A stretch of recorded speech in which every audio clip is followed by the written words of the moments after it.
So there is a chart I look at that is probably the most terrifying chart in the world. It shows the United States national debt. The number itself is so large it has become an abstraction, a figure in the tens of trillions that is too vast for any individual to truly comprehend. The absolute number is not the most important part. The most important part is the trajectory. The line on the chart shows the rate of change, and that rate is accelerating at an insane pace. This path is fundamentally unsustainable. I am not saying that from a political perspective, but from the perspective of basic mathematics and physics. An exponential curve cannot continue indefinitely within a finite system. This is a fundamental law of the universe. The most logical question to ask is why this is happening. Everyone in a position of power sees the same chart. They are not ignorant of the facts, yet the spending not only continues, it accelerates. This is a paradox that deserves a serious explanation. I wanted to walk through the problem from first principles, without politics, to analyze the raw facts and the physics of the situation. We are heading toward a financial precipice, a very real one, and it feels as though the collective decision is to pretend it isn't there. Let's start at the beginning with basic definitions. A government provides services like defense, infrastructure, and a social safety net. It pays for these services with revenue it collects from taxes. When a government spends more than it collects, it runs a deficit. To cover that deficit, it borrows money by issuing debt, which is simply a promise to pay the money back in the future with interest. Debt itself is a neutral tool. It can be used for productive or unproductive purposes. If a company borrows $1 billion to build a factory, and that factory generates jobs and products worth more than the cost of the loan, that is productive debt. It is an investment in an asset that creates future economic growth. However, if you borrow $1 billion just to cover your monthly payroll, that is unproductive debt. You are consuming. The next day, the money is gone, and you are left with a liability, having created no new value to help you pay it off. When you analyze the federal budget, you must ask how much of the spending is investment and how much is consumption. The answer is that it is overwhelmingly consumption. The largest portions of the budget are wealth transfers and payments for past promises, like Social Security, Medicare, and the interest on the debt itself. We are now borrowing staggering amounts of money just to make the interest payments on money we have already borrowed. A company run this way would declare bankruptcy. A household run this way would face financial ruin.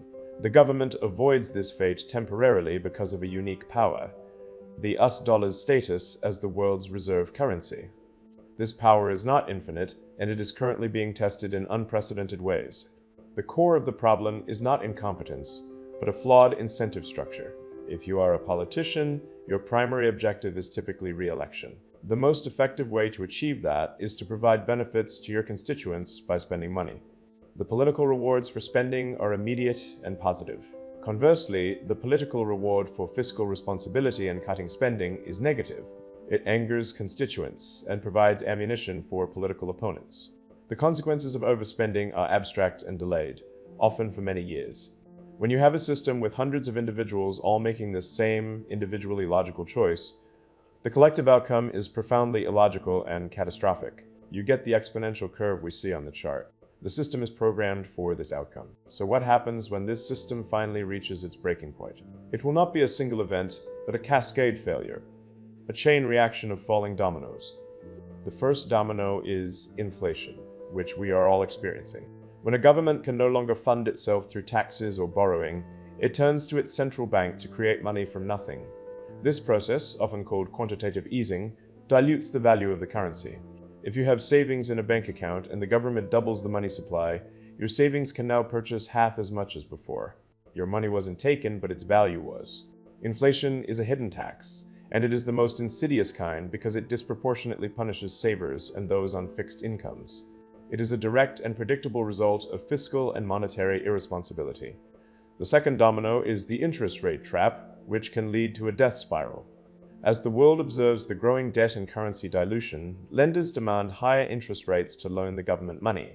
They require compensation for the increased risk. For a country with a debt in the tens of trillions, even a small increase in interest rates translates to hundreds of billions of dollars in new annual interest payments. This makes the deficit even larger, forcing the government to borrow even more money at these new, higher rates. This action makes the country appear even riskier, prompting lenders to demand even higher rates. This is a feedback loop that feeds on itself. Once a country is caught in this spiral, the math becomes inescapable. The only remaining tool is to print money even faster, which pours fuel on the fire of inflation. History shows us many countries that have gone down this path, and the destination is always hyperinflation and economic collapse. The third domino is the potential loss of the dollar as the world's reserve currency. This is the event that would end America's global standing as we know it. For nearly a century, the world has used the US dollar for international trade, creating a vast artificial demand for the currency. This exorbitant privilege has allowed the United States to borrow and spend on a scale no other country could. This privilege, however, is built on trust in America's economic stability. Every $1 trillion of debt added to the total erodes that trust. You can observe other major nations like China, India, and Brazil actively creating parallel systems to trade in their own currencies. They are preparing for a world where the dollar is no longer the undisputed king. The day the world decides it no longer needs the US dollar as its primary reserve, a tsunami of currency would flood back to our shores. The value of the dollar would fall dramatically, and the cost of all imported goods would skyrocket overnight. This would trigger an economic shock so severe, it would make the 2008 crisis seem minor in comparison. Finally, the fourth domino is the stagnation of progress. Human advancement comes from innovation, from entrepreneurs taking risks, and from capital being invested in new technologies. In an economy drowning in government debt, the government must absorb all available capital just to finance itself. Taxes must rise on work, investment, and success. When you tax something, you get less of it. Capital stops flowing to risky ventures, and instead seeks safe havens to protect itself from inflation. The most brilliant minds are drawn not to engineering or science, but to financial engineering, designing ways to profit from a complex system rather than creating new value. The nation's focus shifts from production to allocation. We stop building the future and start fighting over the present. That is the true existential threat. A future that is less dynamic, less hopeful, and less free. This is a serious diagnosis. But as an engineer, I see problems as things to be solved. The solution is not about which political party holds power. The solution must be systemic. First, we need a radical audit of the entire federal government. We must analyze every department and every program and ask a simple question: if this did not exist, would we create it today? And could we achieve its goal with a fraction of the budget?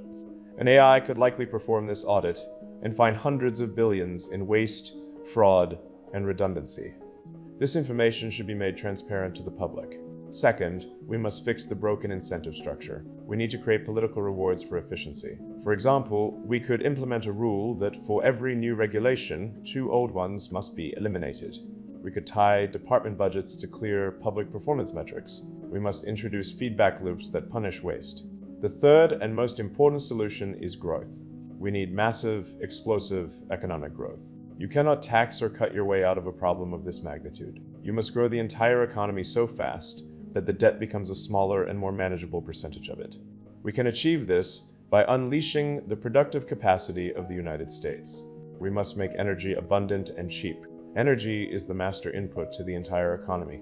If energy is cheap, everything else becomes cheaper. We should be building new nuclear power plants at a massive scale. We must slash the regulations that make it take a decade to get a permit to build anything. We need to make America the single best place in the world for an entrepreneur to start a company and build things. We need a cultural shift that celebrates builders, makers, and engineers. We need a renaissance of advanced manufacturing, robotics, and automation. If the economy grows at 5% a year instead of 2%, the debt problem begins to solve itself. Growth is the ultimate cure. This is the choice we face. It is not just about economics, it is about what kind of future we want. Do we want to be a nation that manages a slow decline? Or do we want to be a nation that builds, that is young and dynamic, that is focused on the future? The path we are on today leads to a mathematical certainty of collapse. The laws of math do not negotiate. The future is not yet written, but it is a branching stream of probabilities. We still have the ability to choose a different path. It will require courage and a willingness to face the truth of the numbers. It is the great challenge of our time.